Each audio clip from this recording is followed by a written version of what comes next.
Hello and welcome back to another episode of RSF Radio. I am your host Joe Monday, and this is the podcast where we talk about what's been going on the front page of our Street Fighter and the FGC at large. It's mostly turned into an interview show as of late. I don't know why I keep saying that. These things do show up on the front page of things, but it's mostly an interview conversation show. And with that in mind, I have a very special guest today, the Icey Glaceon. How you doing? I'm doing pretty good. Before we get into things, I always like to, at the top of the show, let the guests go on about, whatever they have going on. Like, if there's anything that you want to pitch to, bring up socials now, now's the time, so people can't avoid it. It's the start of the show. In terms of what I'm up to, I've just been traveling a lot, spoiling my bearded dragon. In terms of socials, you can find me on pretty much every single platform, either under iceyglaceon or the iceyglaceon if someone stole my tag. So that's pretty much that. Instagram, Twitter, Twitch, PSN, everything you can pretty much imagine. I've just gone in on some websites and just claimed it just for impersonation's sake. So pretty much everywhere. Is there anything that you've been working on or anything that is coming up that you want to throw people to? Outside of my own event, Michigan Masters 2020 Perfect Vision, not much. I've actually stepped back from working on quite a few things, and right now, Michigan Masters has my full attention. I'm usually working on it every single night.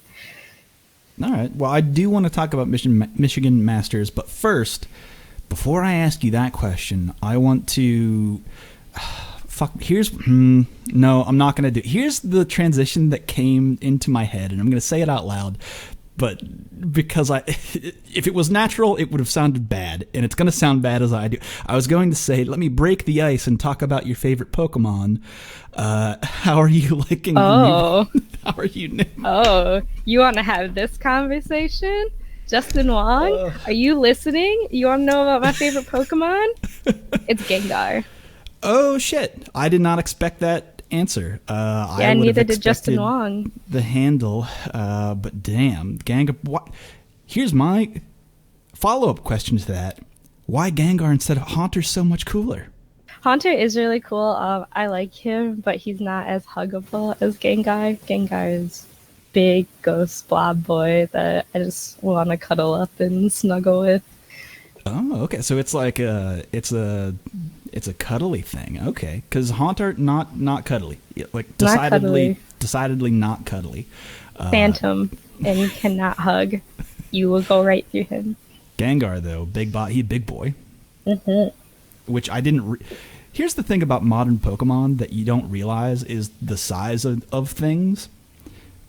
In my mind, as a child growing up, and I don't know if this was you as well, but I was like, Charizard, that's a huge, 10-foot, maybe 15-foot tall fucking dragon, and then you see it in the video game, and it's the size of a 15-year-old boy or girl, and it's that's a tiny dragon. That's underwhelming. That's underwhelming. But then Gengar big.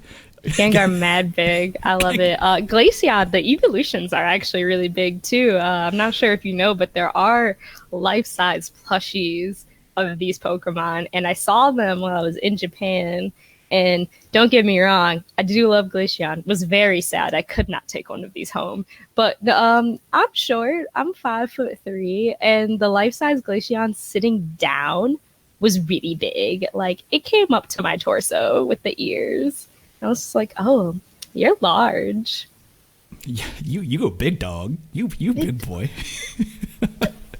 No, the EVs are cool, and I personally have been over the break. I took a lot of time off of this podcast and our Street Fighter in general, and in that time, I just played a fuck ton of Pokemon, and I thoroughly enjoyed myself. Yeah, the new game's really good. Actually, I like it a lot. How do you feel about it?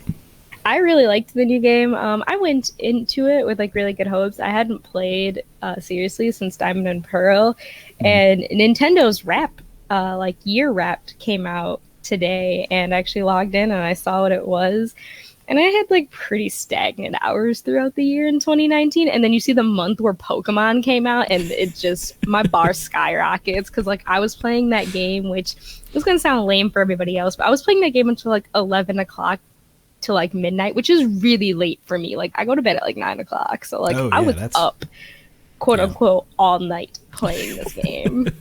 As someone who also has to wake up very early for work, the being up past 11 is that's like the danger zone for me physically. I'm not getting up okay when I'm going to bed at 11, to put it that way. But okay, enough Pokemon talk, enough talking about your favorites and your big boy Gengar, who is very good.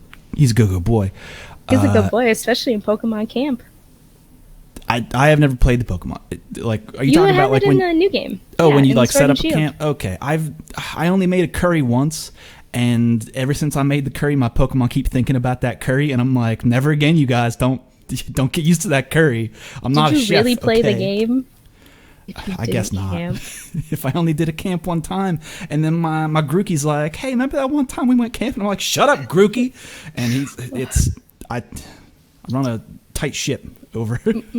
You're never gonna evolve a Sylveon like that. Fair enough. They're never gonna like you.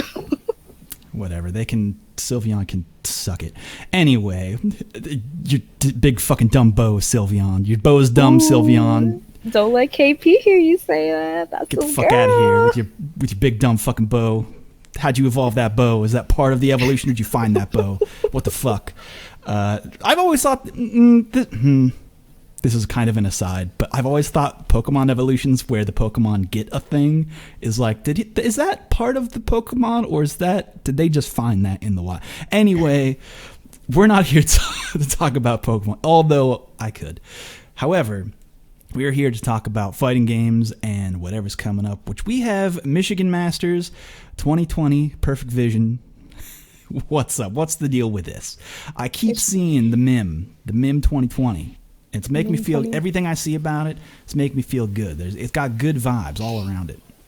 Well, that's what we aim for. Michigan Masters is literally just meant to be, your house party tournament. We don't have the big stage. We don't have the glorious pot bonus.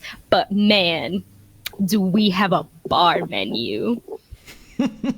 And this year, you can get crunk and do karaoke. Could you really ask for anything more? I don't think so. If it's one thing the FGC likes, it's karaoke. For whatever... As someone who's not... I don't do a lot of karaoke, but anytime that with FGC friends, it's always like, it's karaoke time, right? We gotta sing into the microphone, right? What's your go-to karaoke song of choice?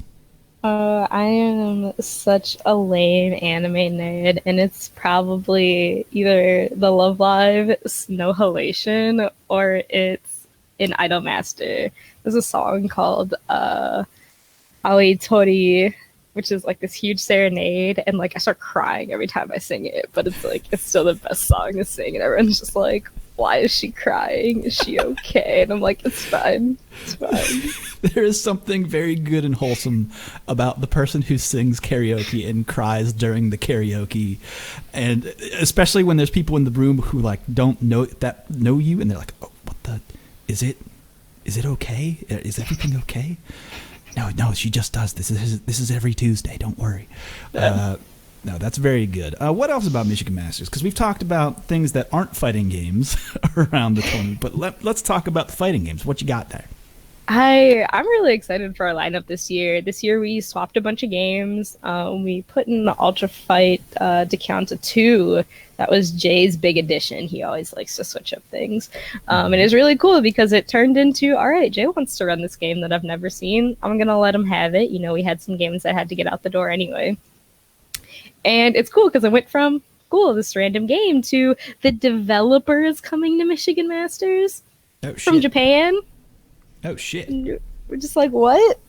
Hello? Like, every day we are just in awe that we're making arrangements for this Japanese indie game developer to come to our event. And he's just like, yeah, I can't wait to see Ultra Fight on the big stage. And we're just like, how did you hear about our event? What? So, I mean, that's what I'm looking forward to, like, on the actual fighting game side. Like, getting to see, one, this gaming community that I never even knew existed, but is so niche and so tight-knit that the developer sees that it's a main game for an event, and they're just like, all right, time to pack my bags, come to America, gonna support all these US players. And so what's really cool about him is he's ready to meet everybody. Like, he's so excited to meet the community, and I'm pretty sure, like, I'm gonna try to talk to him, and like we'll probably get like some casuals going and like people playing him, because he streams the game almost daily, and like he just plays on a lobby. I'm going to ask you, do you know offhand what the stream handle is, where we can find it? I do not, but if you go onto the Michigan Masters Twitter, which is MI Masters FGC, you will find us retweeting both the Ultra Fight Dekianta Twitter as well as his own personal tweet in Japanese stating that he's coming. And so if you give him a follow, you will actually get like notifications on your Twitter, like when he streams, because he does it like through Twitter. Okay. But off my hand, I don't know. No, that's okay. It'll be in the show notes. I'll find it after we're done here. For sure. But speaking of Michigan Masters, though, you've got the website. Now, what's the date? Because we haven't talked about the date. Michigan Masters is March 27th through the 29th. You really think I would have remembered that? I had to think about that for a second. I mean, I was looking right at it, and you going slow. I was like, "Do I have to do this? Do I have to? Do I have to toss it to her? I hope that I don't." Listen, I'm doing everything else for that event. When people ask me the date, I have to go to the website. The website. They think the website is for other people. It's for me. As someone who can't do anything without a calendar and things being set in it, who's like legitimately has no idea. I don't know how a calendar works. My wife will. She always laughs at me because I don't. Maybe I shouldn't admit this into a microphone. Should I? What do you think? I always say yes. Okay, all right, let's commit. So I don't. If you were to ask me, if you were to point a gun at my head and say all of the months in a row, say all the 12 months as they occur, like it's a coin flip of whether or not I'll be able to say them in the correct order, or all of them in general. I never learned all of the months. And then at some point, it got to a point where it didn't seem necessary. So I never went back and did it. And I've never committed to putting that into memory because, I'll probably be within hand's reach of a calendar at some point. I don't need to know what month comes when. And my wife laughs at me because I have to do like a memory thing to remember when her birthday month is because it's the second M month, and it's a whole counting thing. I'm a very dumb man. Okay. We have our strengths and weaknesses. That's what I call it. And I feel confident admitting that into a microphone. The fact that anything gets done around here is a goddamn miracle. But Michigan Masters, it's coming up. Hotels, we all set? We all set there? All set. Hotels are actually a really interesting part about this event. We've never had to have 2 hotels before. Within the first week of registration, we sold out all of the double rooms of our hotel. And that was a first for us. We were just like, oh, well, what do we do? Like, how do you acquire a second hotel? Like, these are things we had to learn. And so it turns into what normally Michigan Masters is. And I'm very open about admitting this because I really think TOing is a group effort of all the TOs in the country. But I do what I always do, and I go to Rick, the Hado, and I go, Rick, I'm crying. I don't know how to do this. Please help. Send help. I'm crying in both characters.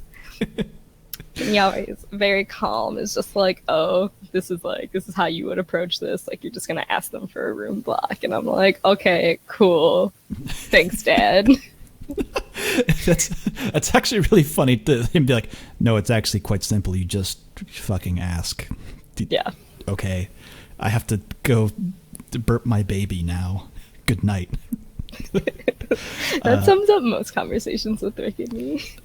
I mean, by the way, congratulations to Rick and Eidolon because of the new baby. That happened recently, and still, even with that going on, like finding a venue for them and making it happen, Combo Breaker that is, was like the skin of their teeth, man. They announced it, and then shit fucking blew up, man. Yeah, but if anyone could do it, it was them. I always had full confidence that they would pull it off. Yeah, that's true. I mean, having a baby is easy considering all of the children that they deal with in the FGC. Ooh, you said it, not me. I mean, I don't think that's even that's not a hot take.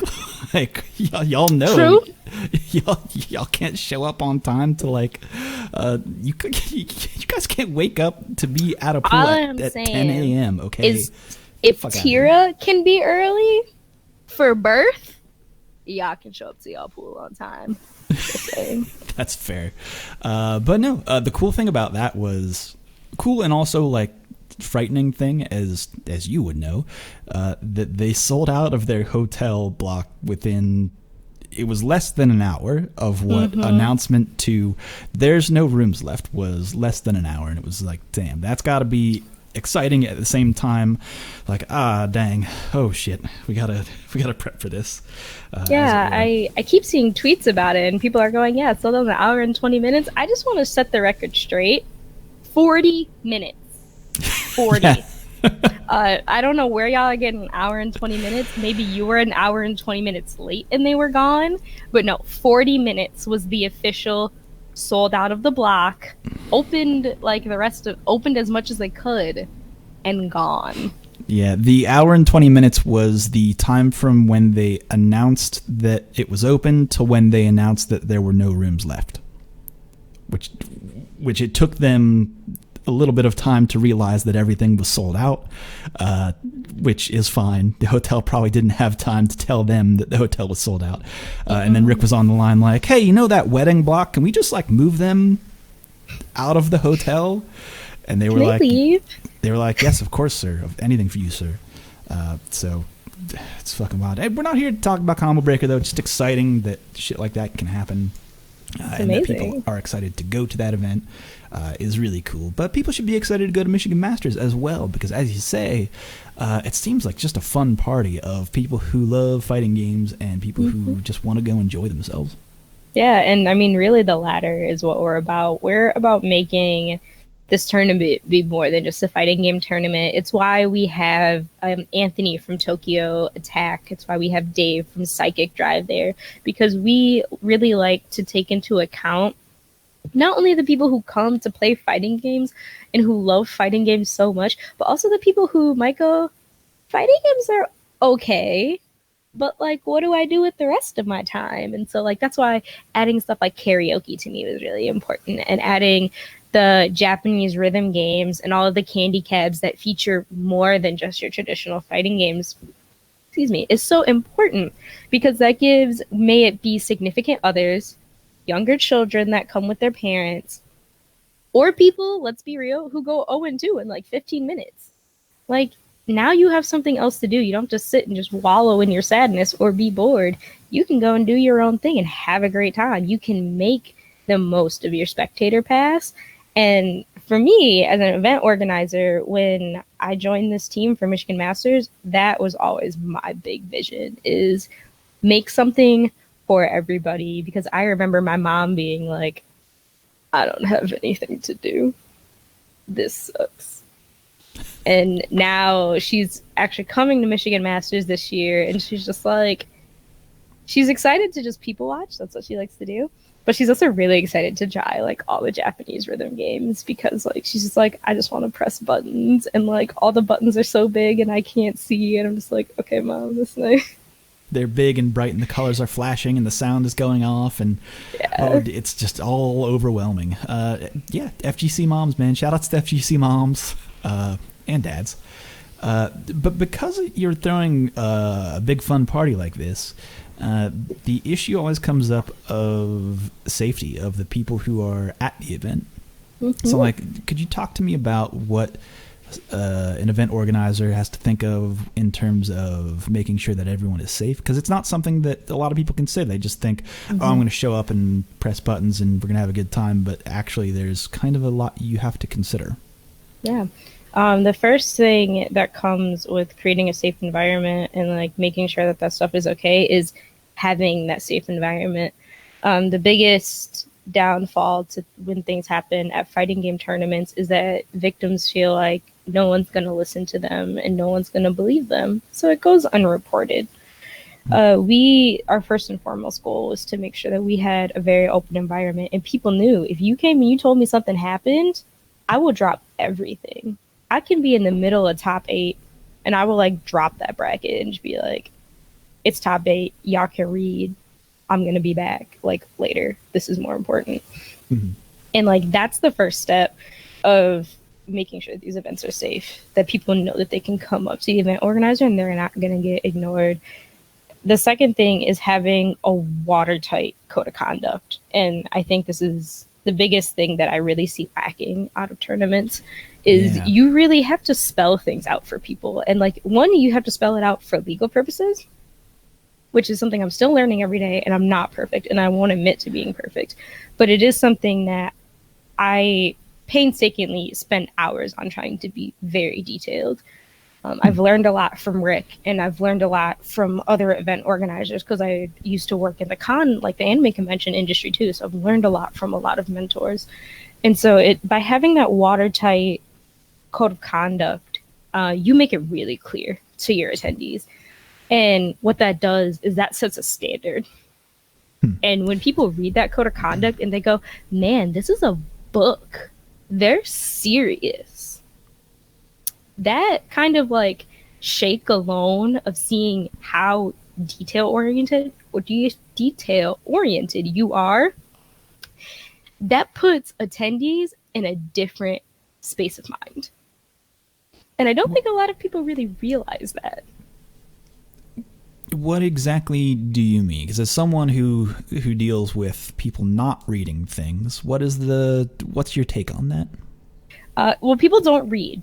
I have learned that in my few years of being a true event organizer. People don't read. No. But what people do see is they don't read the words, but they do see how long something is. Okay, all right. It's and more they get of like an afraid of it. Okay, all right. Exactly. And so it's, I mean, like a verbatim quote from an attendee once is just, they said, I didn't read the code of conduct, but I saw that it like spanned an entire web page length.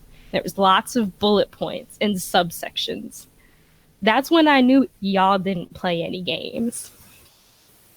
And having a detailed, like just having text is enough for people to actually get the idea. It's why I pretty much very confidently say, I know one day something is going to happen at this event. I know I can't avoid it, but what I can say is that if it does happen, it'll be rare and in between. It will not be commonplace as it is at some other events. Because at least for some of these big events, 3 or 4 things happen every single year. Most of them go unreported. I happen to know about it, being, female presenting, like women confide in me. And so I know about a lot of things. But I have to say it. I have never gotten any reports about Michigan Masters. And it's kind of because, in my own words, our code of conduct is a I wish you would. Right. Like, you see how detailed we are. Don't think we won't find out and think you will go unscathed. The other end of that, and I kind of want to maybe not challenge, but at least like bring up what the typical argument is, well, why wouldn't they report it? And why is it important to have someone that people can come to if there's not going to be like legal recourse or something like that? I'm tossing it. I'm not coming from the perspective of that. I'm just don't tossing think I understand the question. Like if something were to happen, let's say, and why is it important to have like the reason why things don't go unreported, or the reason why things go unreported is that things may might not feel safe at your event. So what, like the whole making thing, maybe I've lost myself in my own words here. Let me reel this one back. Because it's an issue of what you said, is that a lot of things don't go reported because people don't believe anything will be done about it. And a lot of the times there is no like legal back end to that. But having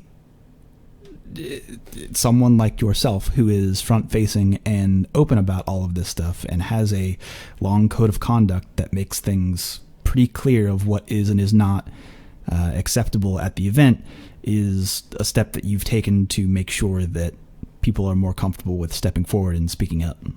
Mm-hmm.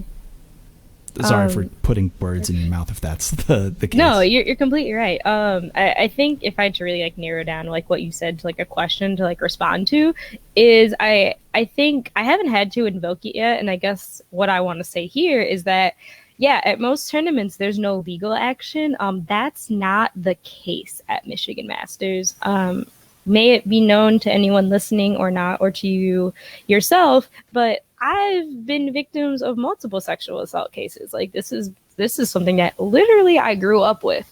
I'm very familiar with dealing with the police about this. So if something happens at Masters, oh, you best believe we're going to the police. You best believe we're getting somebody tested.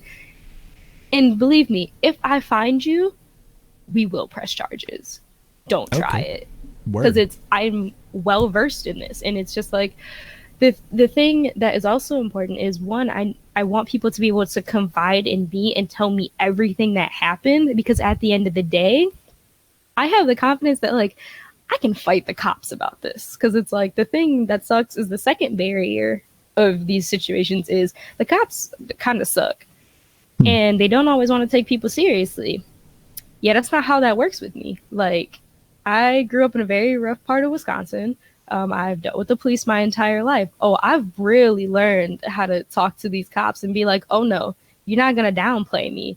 You're going to sit and you're going to do your job. We're going to get this report right, and you're going to do your job. And we're going to get to the bottom of this. That's cool. So if I could maybe press you on that a little bit to get into further detail, but what sets Michigan Masters apart from like legally speaking, maybe this has something to do with the tight code of conduct, apart from other tournaments that you've seen, other events, let's say? It's really hard to like make the comparison because like right, I don't know of any other tournament like that has a game plan, and like it's really hard to say this without kind of coming off as like I'm dogging on other tournaments, but like the reality is, as far as I'm aware, no other tournaments have ever taken that step before or is ready to take that step that I'm aware of. And so it's just like, but for the most part, no one really knew that we were ready to take that step, and maybe they are. But I think the one thing that to me really sets us apart is I'm very vocal about it. Like, I'm very vocal about the fact that like I will do my best to help you and to find you and to press legal action against this person. I am ready to ruin this person's life who did something to you, and I do not care. And a lot of this comes from like Evo. I was so ready to find who drugged people at Evo. I won't go into why that was ruined because I would end up really slandering somebody's name, and I'm just not going to do that publicly. Okay. But like I was so devoted to figuring this out. I stayed an extra day. Like, I took time off of work and sat and talked to police day in and day out. I was ready. I did not care whose life I was going to ruin because they messed up. They were going to pay for it. Right. It didn't really work out that way. Doing a crime should have consequences. Exactly. And it is unfortunate that we live in a situation where you need to be so adamant to make sure that, just as a citizen, that justice is carried out. But that's kind of what we are. That's kind of what things are like right now. But let me kind of toss it to you this way then. If other events wanted to be prepared or wanted to offer the same kind of safety, what would you recommend that, like, steps to take to make sure that they're prepared? Honestly, it's super easy peasy. Talk to the police station closest to your event. I know a lot of people don't don't like me saying that like I'm publicly in contact to the police, but I mean like let me preface it with this. Look, I get it. I'm black too. I don't like the police. But guess what? At the end of the day, your people's safety means more to me, and I'm gonna grit my teeth and deal with the police because guess what? At the end of the day, those are the people that even if they don't always help us, that's the only entity that I can go to get you the justice that you need. And so that's what I'm going to do. I won't make the attendee do it, but I'll do it as your proxy. And I'll do as much as I can for you because at the end of the day, that's the right thing to do. That's the most help that I can give you. Right, because the alternative to that is like Twitter isn't the police. There's no legal recourse what can happen via social media blowback. That's just... It's not really a thing, but we have to go through these. We have to go through the police, the people who can do something about it, from a legal standpoint, which I suppose is what it is. But I don't know if there are any other organizers out there who are having that conversation before their event to say, "Hey, this is a situation that might occur. Just want to throw it out there. We don't expect something to happen at our event, but just want to make you guys aware."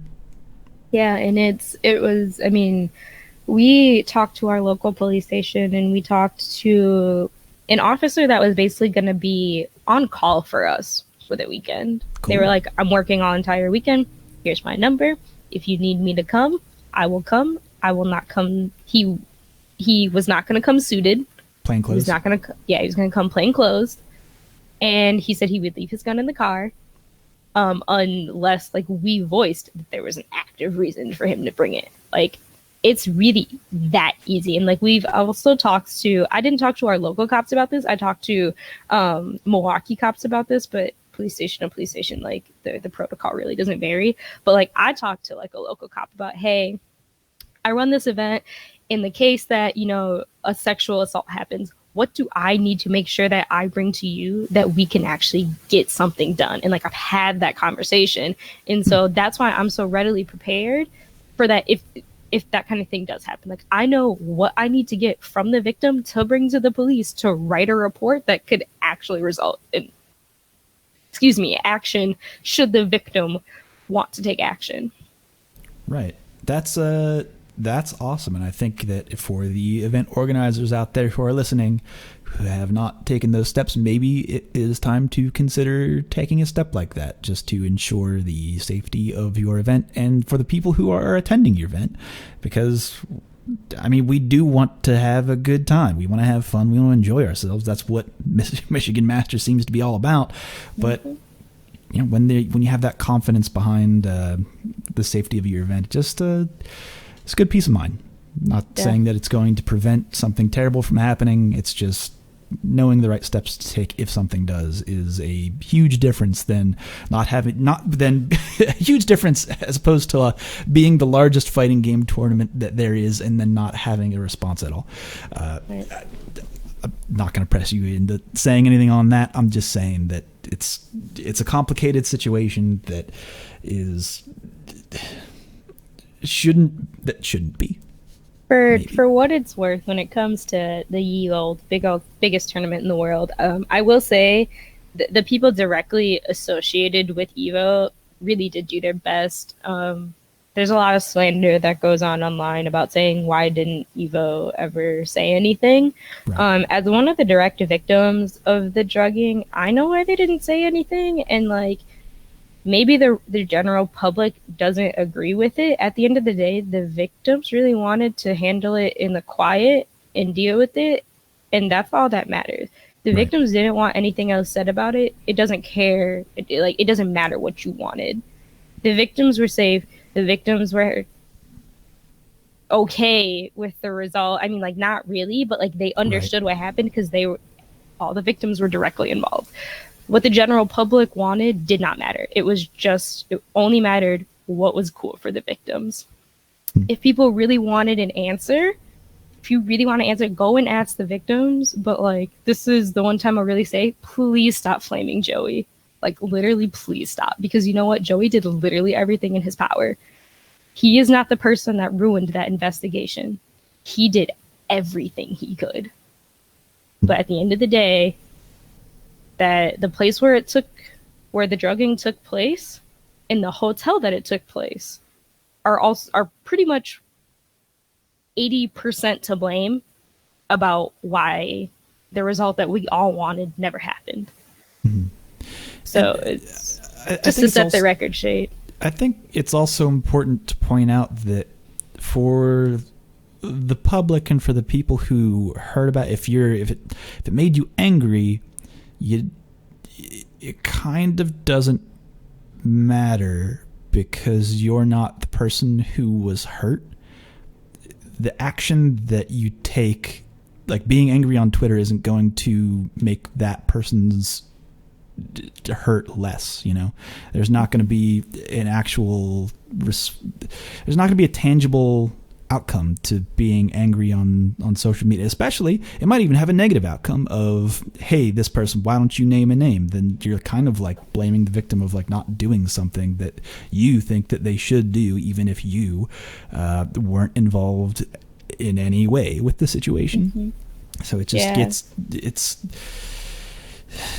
kind of got to watch yourselves a little bit out there, folks. Like it's okay to be mad. Just make sure that your actions will actually have like tangible value at the end of the day. That's, I guess, what I'm trying to say. My idea is always, if you're gonna be mad over the cold hard facts. Don't be mad over speculation, because I could have named names, and like that's like the big thing is like there are a few people that were known more for the druggings outside of me, and they were like, name names. Those people don't remember. I am the only person with a cognitive memory of the entire night. I think I'm the only person who can name names, which I just like to say, one, no one ever asked me because they were way too focused on shaming the other girl that also got drugged. But it's at the same time, I could give you names. What does it do? What are you going to do? Flame them on Twitter? No, you do me no good. Listen, I'm an EO. If I know the names and I had proof that those were the concrete people because there was more to the situation than just who gave you your drink, believe me, I would have taken care of it. I don't need a Twitter mob. Nobody needs a Twitter mob. So nobody has to name names. And I really wish that mentality would stop, because your Twitter mob does nothing. Mm-hmm. It's not powerful. It does get a lot of responses, though. It's good for that social media count. You can pump those numbers up. Yeah, it's good if no one's particularly taking action when action can be taken. But I think 90% of the Twitter mobs are going after things that don't have an easy answer. Right. And don't have an easy solution, and it's just people assuming because they're uninformed, which is just takes me back to, if you want to be mad about the cold hard facts, not your speculation about what you think you can be done. Be informed before you get angry, which is why I always tell people I'm a very good brat. Like, I'm a very good hothead because I'm educated before I get angry. I know I'm right by the time I'm angry. Yeah, that's yeah, you're the kind of person that you don't want to get into an argument with over. Mm-hmm. That sounds punishing. Why subject yourself to that? No, but like, I don't know. You bring up a thing that just comes up on the show time and time again, is that people tend to be so angry on social media, but then there's no actual, like, nothing actually comes of it. And if anything, it's done more harm than good. So I would just, again, encourage people to look for what good can be done, and try to act if you can. Like it's good to be like, I guess maybe not good is the right word to say, but like act local. Like if you can impact change, do so. If people getting drugged at events makes you mad, make sure that any events that you go to, that's an impossibility. Or talk to your TOs. Make sure that they have response like for all of this stuff. Like, if you get angry about this stuff, make sure that there's a tangible response, something that you can actually do to make things better instead of just being mad, because that being mad on Twitter is not activism. Like that ain't it. All right, I'll get off my soapbox. Sorry, my apologies. I feel you. My daily life is being on a soapbox. Don't worry. Is that because you're so short? Yeah, probably. No one's gonna listen to me anyway if they like my voice doesn't project far enough or really need the box to get the word out there. I'm really sorry. It's okay. I'm very good with the comebacks of the short jokes. It's it's been what is it, almost 23 years. Oh, don't worry, I got you covered. Fair enough. Anyway, but that does kind of lead into the next thing that I kind of want to talk about, is that to have like actual tangible action is that sometimes you need to ban people, and that can be a hard process, because there's inherently a combative nature when you go to where someone does something that you believe is a bannable offense, and you have to take action over it. Something just happened recently to our community where I'm like, I need to nip this in the bud and make sure that this doesn't go any further. And if it does, we'll have to actually take action. But from your perspective, what would your advice be for people who are like thinking about running events and having the need to ban people? I think if you're going to ban someone, our biggest thing has always been, if we need to ban somebody, there needs to be something tangible behind it. And what I mean by that is that we don't like our bans to only be like FGC backed up. Like, we don't want it to be, yeah, we banned you from our event and like that's it. Like, we just said you couldn't come, so don't come, and like there's nothing else that can enforce it. If you look at the lines of our bans, if you are aware of them, almost all of our bans had a police report behind them. We had something tangible to say, no, you are not allowed at our event. There was a police report made. If you show up to our event, it's not just us telling you that you need to go and there's nothing behind it. No, we have a police report, and if you come, we have a contact with the local authorities, and we will make sure that you are not in our venue space, because we banned you because you violated our code of conduct at such a high degree that we did not feel it was safe for you to be at our event. And with all of our bans, that is the case. There was either a police report made by us, or in the case of something else, there was I don't know how much I really want to say, but like, okay, but I guess the generic thing is that someone made an FBI tip about somebody, and that person got banned. It was very quiet, but like that's the kind of thing that like I'm trying to get at, is there was always something backing it up that made it just not just an FGC ban. We had something to also pull up and say, yeah, really, actually don't show up to our event. Like, we have legal forces behind it saying, no, you cannot come to our event. I was going to give you an easy out and say someone was just in violation of the code of conduct and couldn't come back, and then you said the FBI, so I did.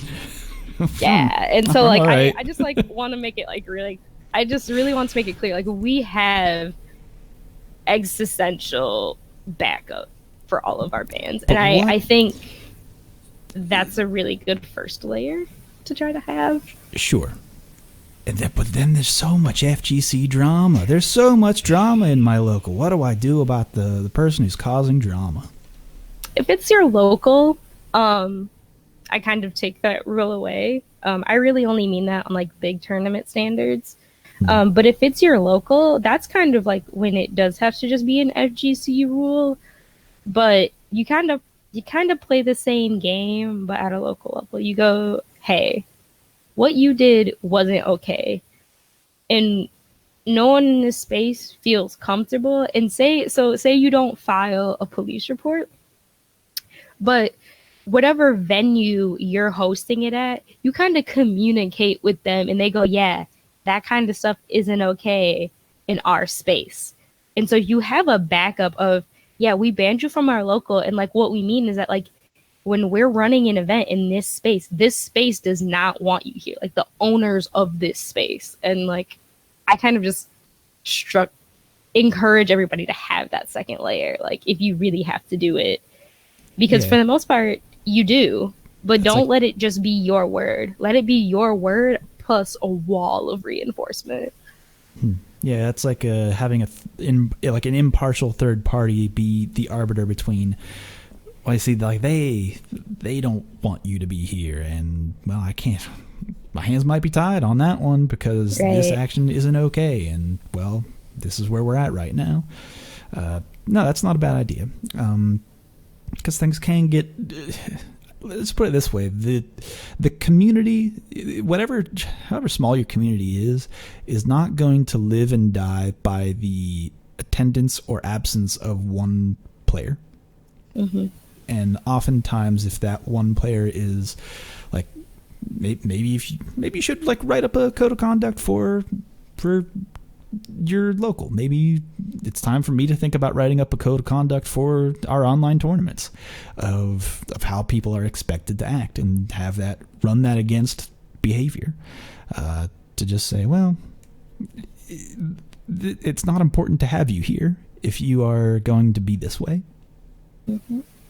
I don't know, but the FGC is weird sometimes, and there's a lot of weird. We're all weirdos in our own ways, but.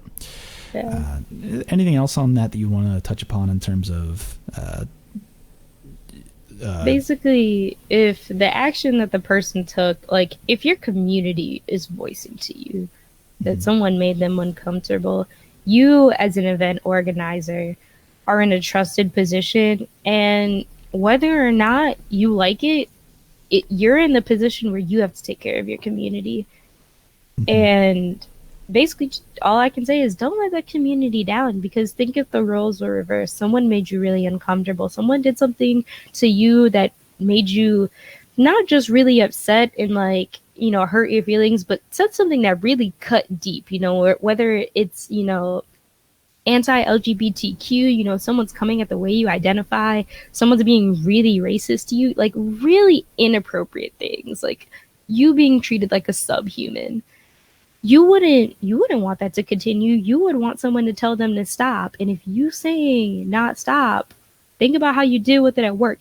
Would it be accepted at work? No. You bring it to your TO. You are the line of defense as an event organizer, and you need to be ready to uphold that responsibility, because no one is going to make a safe environment if it's not you. And if you really care about your community, you're not going to tolerate that.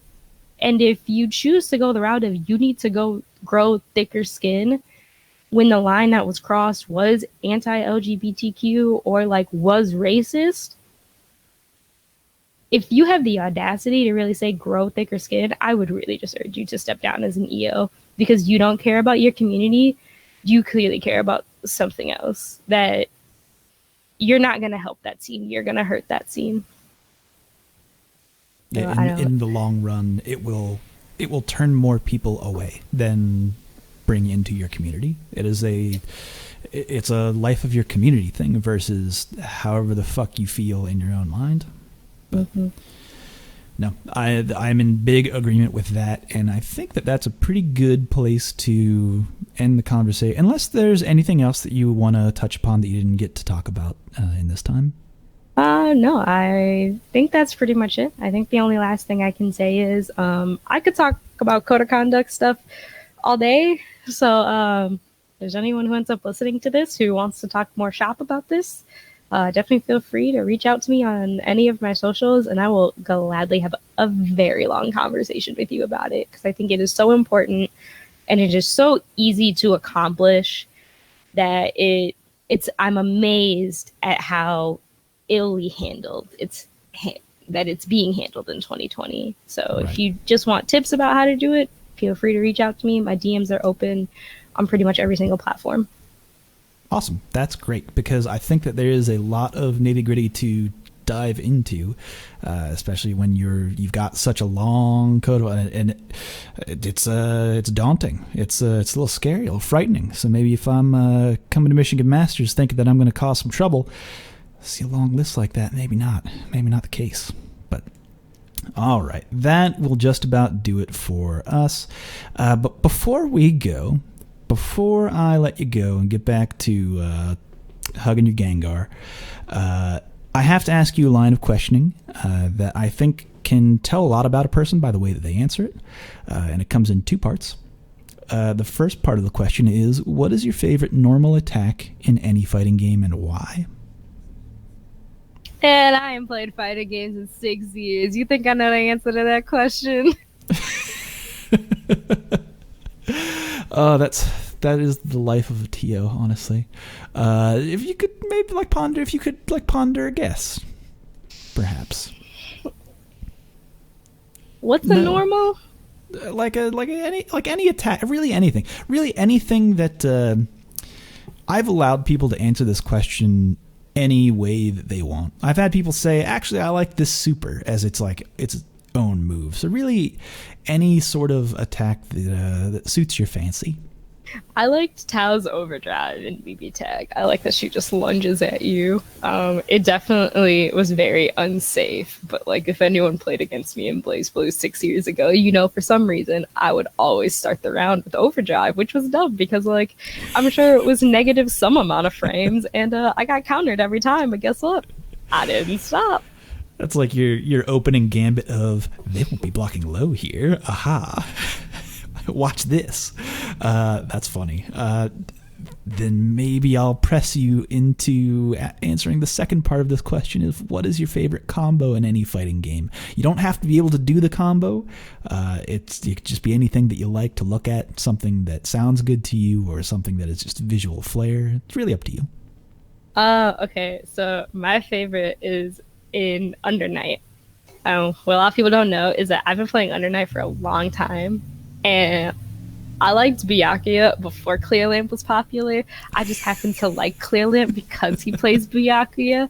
But like when he does the combo where he like gets you into the spider webs and then just like destroys your life, and then he just throws you to the ground multiple times because Byakuya's throat, for some reason, you can just keep doing it. It just like doesn't connect, but like it's real smooth.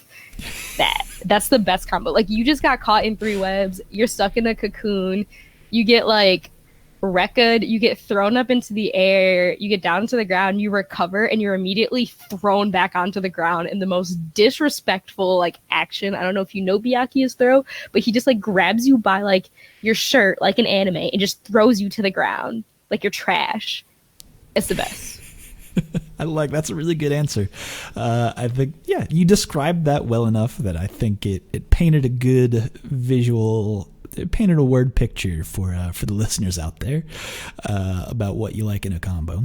All right, with that though, that is it. That is all the time we have today. But before we go, Glaceon, where can people remind people again where they can find you on the internet? Every single social platform there is. May it be Twitch, may it be Steam, may it be Twitter. I'm running out of social media platforms, but it is either iceyglaceon, spelled I-C-E-Y, not properly because I didn't know how to spell 10 years ago.